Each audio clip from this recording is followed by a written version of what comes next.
El video que presentaremos a continuación muestra cómo nada es lo que parece en el mundo de la fama, con algunos personajes altamente conocidos en México, los cuales, de alguna manera, de frente a las cámaras irradian sonrisas, generosidad, alegría. Generan sentimientos nobles en el público, los cuales los llevó a ser referentes para millones de personas, quienes en su imaginario se quedaron con esa falsa idea de que sus ídolos o personajes de la televisión serían los mismos frente a la cámara o micrófono que detrás de estos. Sin embargo, solo son una carcasa, pues la dualidad de estos sujetos que veremos a continuación es totalmente opuesta a lo que mostraban a las audiencias, ya que la mayoría lleva el listón en la frente de la doble moral, y algunos impresentables siendo prácticamente un reverendo engaño, pues como dice la frase, caras vemos, corazones no sabemos. Prepárate, porque este video te mostrará la verdadera cara de estos sujetos quienes marcaron de alguna manera a las masas en México, para bien, a pesar de que su verdadero yo fuera tan oscuro como sus acciones fuera de su personaje. Es por eso que hoy te presento Poder, Prepotencia y Extorsión. 4 famosos mexicanos que son doble cara. Antes de seguir con el video, te invito a suscribirte al canal, activa la campana de notificaciones para que recibas todo nuestro material y las narraciones en vivo. Te divertirás, te lo aseguro. Además, sé parte de la gran épica del canal para llegar al 1.000.000 de suscriptores, porque próximamente tendremos varias sorpresas.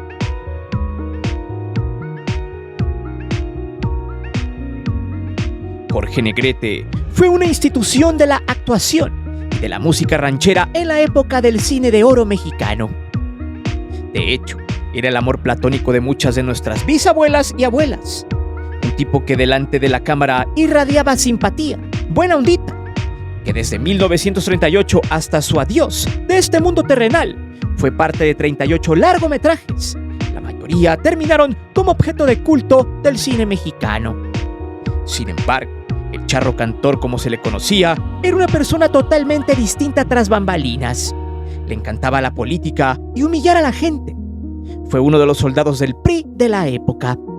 Además de que estuvo inmerso en la formación del Sindicato de Trabajadores de la Producción Cinematográfica Mexicana.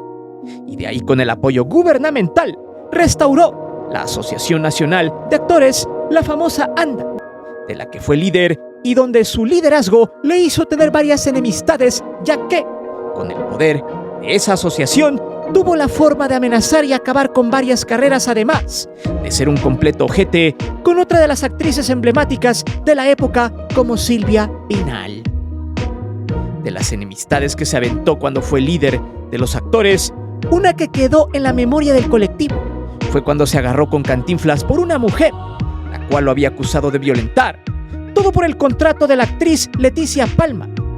De hecho, aquí Negrete tenía cierta razón, ya que la actriz intentó supuestamente robar su expediente de la asociación, por lo que Jorge la descubrió y no la dejó. Todo eso gracias a un incumplimiento de contrato en una película. Por lo tanto, la actriz había dicho que el mismo Negrete la había amenazado de que si el tema se iba a medios, la mandaría al inframundo, además de meterle supuestamente sus catorrazos.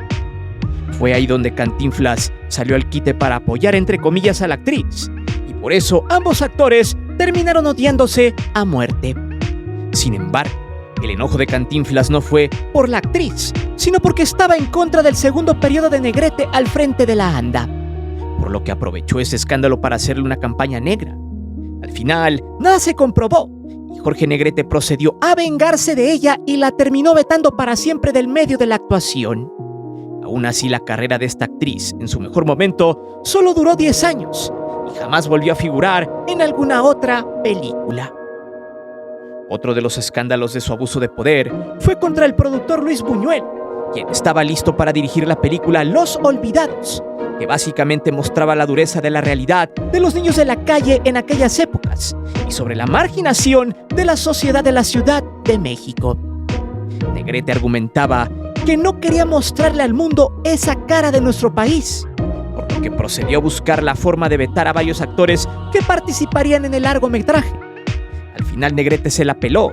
Luis Buñuel escribió y dirigió la película, la cual fue nombrada Memoria del Mundo por la UNESCO. Además, Buñuel ganó el Festival de Cannes al mejor director. Pero quizás su polémica más recordada por muchos fue lo que pasó con Silvia Pinal, quien lo terminó odiando toda su vida. Para la Pinal, Jorge Negrete era un ídolo, un amor platónico. Cuando ésta entró al medio del espectáculo, era una de las actrices más deseadas y polémicas, debido a su romance tras bambalinas con el Tigre Azcárraga, quien en ese entonces estaba perdidamente enamorado de ella. Y que su padre, Emilio Azcárraga Vidaurreta, siempre les hizo la vida de cuadritos a estos dos. Sin embargo, ya esposada con Sergio Banquels, Silvia Pinal, quien en 1950 acababa de tener a Silvia Pasquel, la andaba pasando muy mal de dinero después del parto. No podía pagarlo, por lo que tuvo que dejar a su hija en el hospital hasta que pagara su deuda. Por lo tanto, tuvo que ir con el presidente de la ANDA, Jorge Negrete, para que le ayudara con un préstamo y así poder sacar a su hija del hospital. Pero cuando trató de hablar con él, simplemente no la atendió, y mucho menos le prestó el dinero. Desde esa vez la Pinal siempre se ha referido a Negrete como un tipo déspota, altanero y que siempre, cuando tuvo el poder, mostraba un desprecio por las personas. Textual, doña Silvia dijo lo siguiente: era déspota, era grosero, era desgraciado. Yo no lo quise nada. Muy déspota. Se creía más de lo que era, insoportable. Cuando se casó con la doña, ella y él eran unos dueños del universo. Era grosera y majadera, pero era preciosa. Jorge Negrete terminó pagando el precio por sus vicios con el alcohol. Justamente 3 años después, en 1953, estiró la pata, gracias a la cirrosis hepática crónica que se cargaba en el hígado. Todo por borracho, loco y asqueroso. Al final, poco o nada le duró su dinero y también el poder.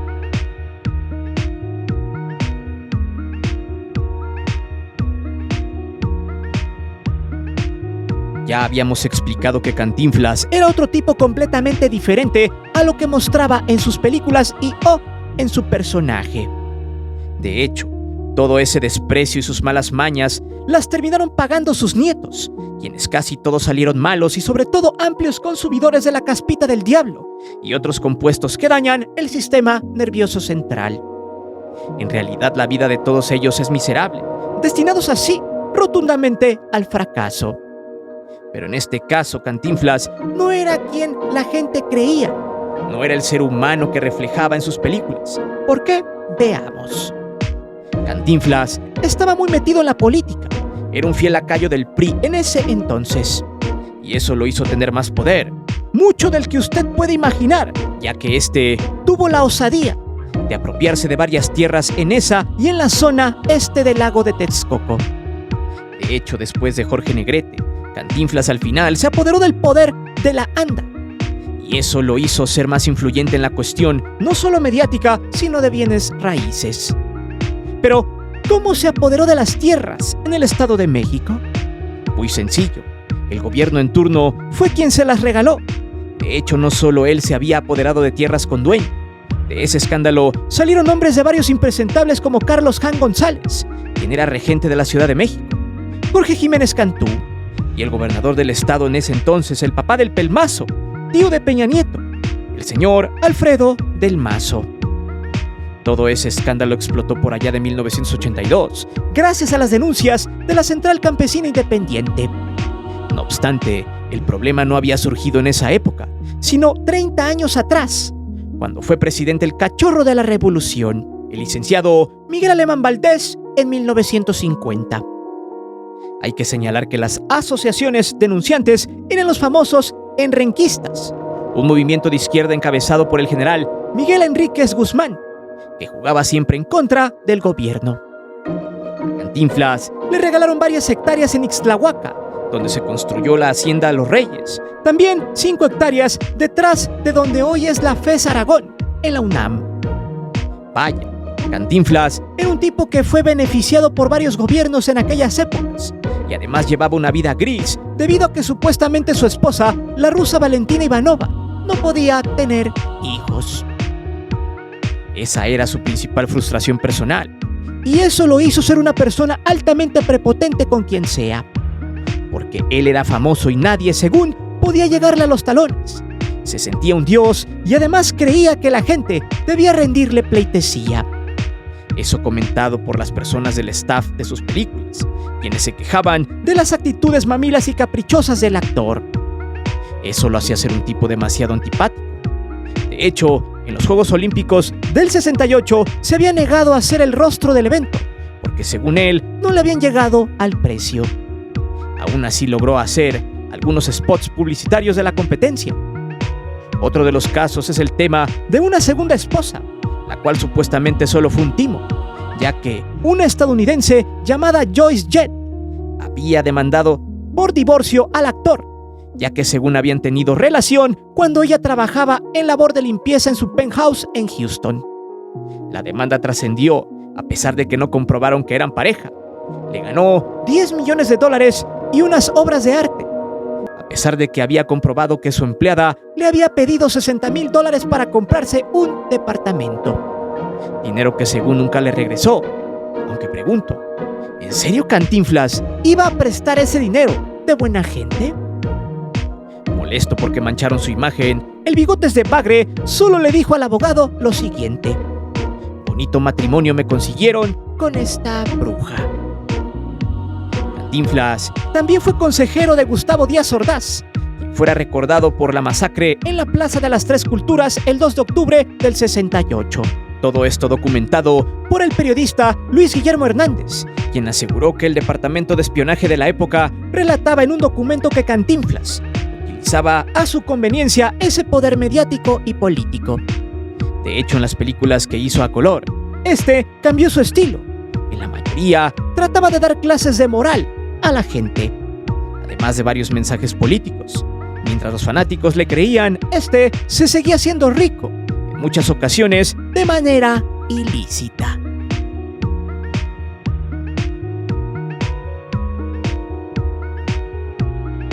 Este sujeto es un mequetrefe altamente detestable, por donde quiera que se le vea. Aunque podríamos decir que su labor de leer noticias, aunque muchas sean fake, o haya estado del lado de varios gobiernos corruptos, gracias al chayote que recibía para que hablara bien de presidentes, gobernadores o políticos, quizá no sea tan malo como lo que intentó hacer con una de las millonarias más importantes de México hace algunos años. Lo curioso es que este tipo, una mala imitación del coronel Sanders de Kentucky, es que siempre quiere dar clases de moral, pues aparte de desinformar a la gente desde tiempos inmemoriales, este sujeto en su momento quiso cubrir su delito de extorsión. De López Dóriga me faltaría mucho tiempo para armar un buen video de él. De hecho, se lo merece en este canal junto al cerdo de Paquita Lasraqui y toda su camarilla de impresentables. Sin embargo, esta vez nos centraremos en cómo este doble moral y doble cara intentó extorsionar a una de las empresarias más pesadas de México cuando el disque teacher tenía mucho poder mediático. Justo en el sexenio de Peña Nieto, la heredera de Grupo Modelo, María Asunción Aramburu Zavala, explicó que este mequetrefe intentó destruirla con su poder en los medios, más en el que gozaba en la gran ramera de la comunicación, cuando este inepto era parte de su noticiero estelar. Fue en 2015 cuando la esposa de López Dóriga le exigió $5 millones para que su esposo no la difamara. Pero, ¿cuál fue la razón? Un fraccionamiento inmobiliario en las inmediaciones de la calle Rubén Darío, en Polanco, una de las zonas más exclusivas de la Ciudad de México. La empresaria empezó la construcción de una torre de 122 lujosos departamentos, por lo que la esposa del chayotero llamada Adriana Pérez Romo y otras 4 personas se organizaron para amenazar de que si no le daban el dinero que pedían, irían a la Protección Civil y harían todo lo posible por detener por completo la construcción. Y de paso, si no accedía, iban a difamar al empresario. Le dijeron que si no les pagaba los 5 melones, el esposo de Adriana, o sea el chayotín López Dóriga, emprendería una mala campaña mediática. Incluso el mismo lector de noticias le dijo a María que él contaba con todo el aparato mediático y gubernamental para exhibirla. Textual, dijo lo siguiente: que el señor López Dóriga no se equivoque, yo no estoy litigando este asunto en medios, estoy litigando este asunto penalmente, con denuncias penales. Lo que estoy haciendo es exponer públicamente su mugrero. Él me amenazó de que si yo hablaba, sabría lo que es tener el rigor de todos los medios sobre mí y me iban a destrozar, cosa que me causó un gusto infinito, porque mientras más lo publique y más lo hablen, más gente sabrá lo que ellos están haciendo. Y añadió, realizaron diversas conductas en contra de mi mandante al haber solicitado en reiteradas ocasiones un beneficio económico en diversas formas, hasta llegar al absurdo de solicitar la cantidad de $5 millones para que diversas autoridades del Distrito Federal dejaran sin efectos los procedimientos que se habían instaurado previamente a favor de la construcción. La empresaria demandó por el delito de extorsión a Mr. Chayote y a su vieja, y 2 años después, en 2017, mágicamente, la Fiscalía de la Ciudad de México perdió el expediente del caso, justamente días después de que se supiera que López Dóriga tendría que ir a declarar a la Fiscalía por los hechos e iniciar una investigación en su contra. Del caso ya no quiso hablar y por ahora todo murió allí. Eso pasa cuando los chayoteros empoderados por sus mismos clientes del gobierno se creen los más fregones. En este caso, imagínese usted el poder que tenía este impresentable que retó a la mujer más millonaria de México. Pero eso sí, el tipo se hace el puritano cuando da sus disque noticias y opiniones. Si quieres un video de este en solitario, de este mequetrefe asqueroso, apoya este video para llegar a los 8,000 likes.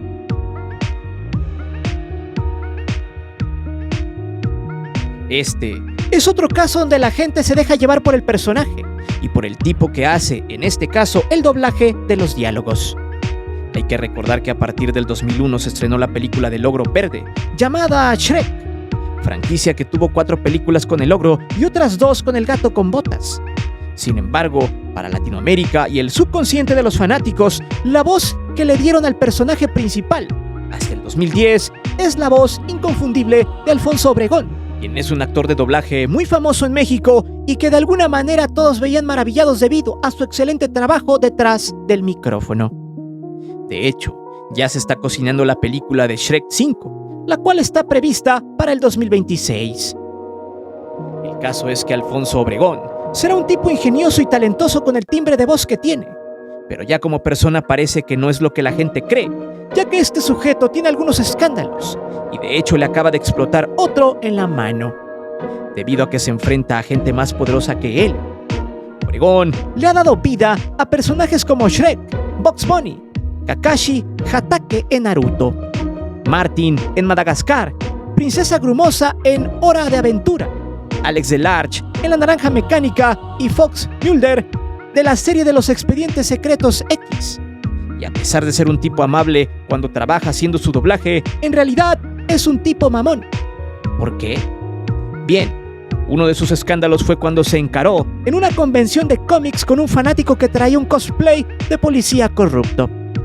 Fue por ahí del 2012, en una convención viñera en algún lugar de la Ciudad de México, donde Obregón daba una plática motivacional entre comillas sobre cómo llegar a ser actor de doblaje, cuando un vato le gritó que se bajara del escenario para que subieran otros actores de doblaje.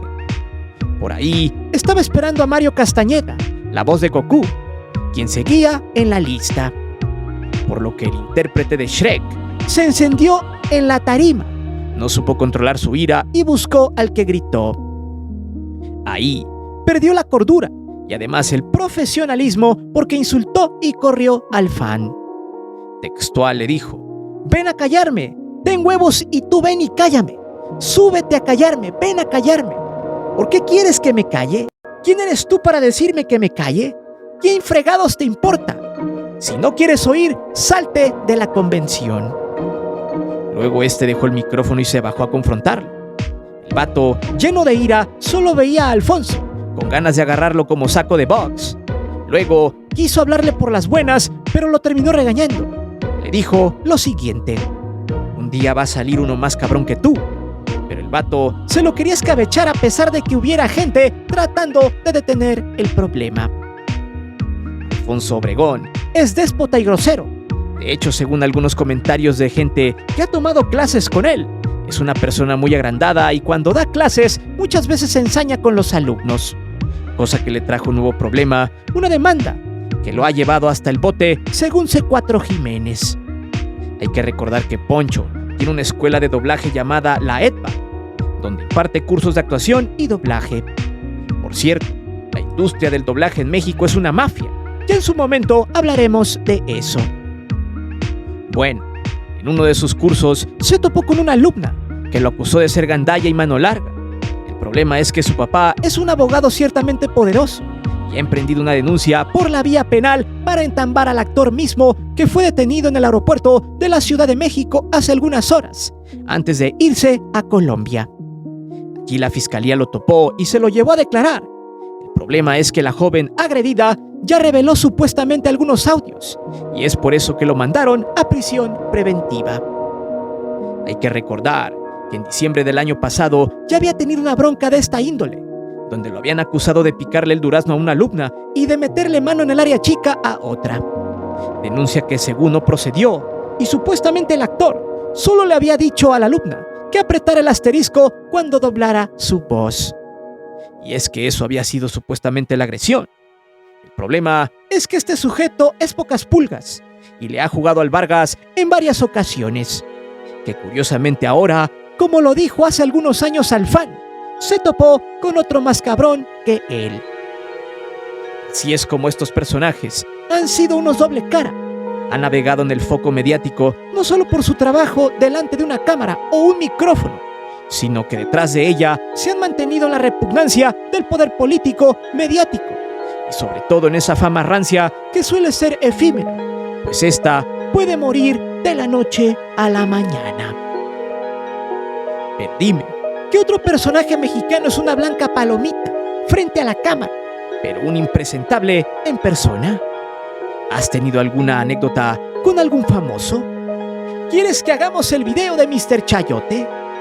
Déjame saber tus respuestas aquí abajo. Recuerda que aquí leemos siempre los comentarios y no olvides de suscribirte al canal y de activar la campana de notificaciones.